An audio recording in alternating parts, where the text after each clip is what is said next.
Yo, what's up guys? Welcome to the JaroFX channel. In this video, I'll be breaking down my last trade on BTC. Happened last week. The trade closed last night, I think, or early hours of today. So in that trade, we were looking to sell. You can see our previous trade before that was a buy, right? So we bought. I think I posted this on my WhatsApp page and I think on TikTok also. So we were looking to sell off from this point right here. Okay, let's go to the daily time frame. Now you can see we had this order block right here, right? We had this order block right here. This was before all of this happened. This was Friday. It was this, yeah, before Friday happened. You can see price was actually still inside the zone of this order block. It had not broken structure. There was no change of character to the upside, indicating that price was going to the upside. So we're looking to sell now. So this was what happened. So but you know, as a trader, you don't just sell. And by the way, this order block is quite big.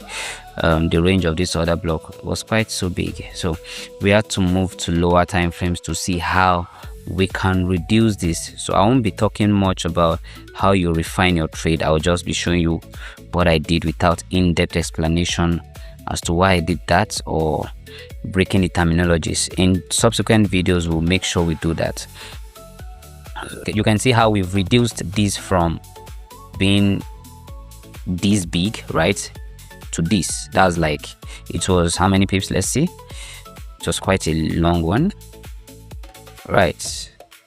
So many pips over, you know, this is BTC, so let's just say we had about 1,849 pips. So but we are reducing it down to, let's see, from 1,800 and something points to 730 something points. So this was way, you know, below 50% of it. So, but we still can't just take trades here. We have to wait for confirmation as to our entry. So now Friday was a day NFP was released, the non-farm payroll, American non-farm payroll on the USD.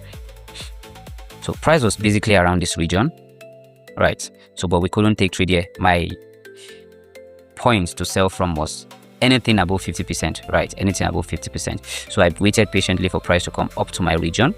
So if we go to the 15 minutes time frame, without any further ado, so we could see that price was actually creating this. I saw this liquidity that price was creating here. So I didn't sell off. I didn't sell immediately at this point. I had to wait for price to go clear this liquidity. So I had to enter just above this liquidity. So my entry was right here. My entry was right here, and stop loss was somewhere around, yeah, just above this. And we targeted, it was a 1 to 3 trade, this point right here. Right, so if we go to the higher time frame, we actually lost this trade. We did 1-to-1 initially, right? We did 1-to-1 initially.